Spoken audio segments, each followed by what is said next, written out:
I'm Wang. Welcome to the season-ending edition of the Fantasy Minute.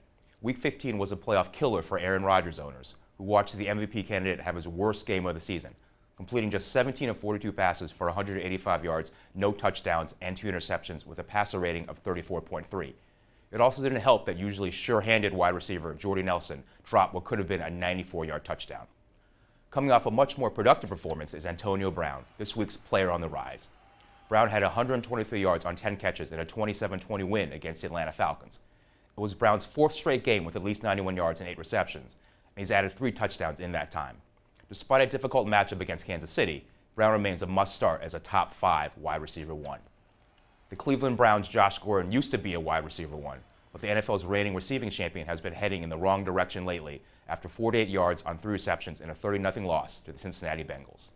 In the starting debut of quarterback Johnny Manziel, Gordon was targeted just 4 times and had his 3rd consecutive game with fewer than 80 yards.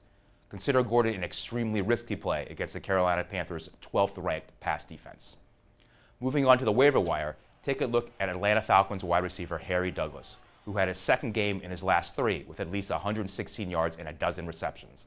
Douglas has a highly favorable matchup against the New Orleans Saints and has an even better start if the Falcons are again without deep threat Julio Jones. My sleeper pick is Philadelphia Eagles wide receiver Jordan Matthews. The rookie has been quiet the last 2 games, but draws a dream matchup against the Washington Redskins, whose 17th-ranked pass defense has allowed a league-high 31 touchdowns, and in the team's first meeting surrendered 2 touchdowns to Matthews. Find out which other players I'm bullish and bearish about in this season's final installment of the Stock Watch, available at WashingtonPost.com.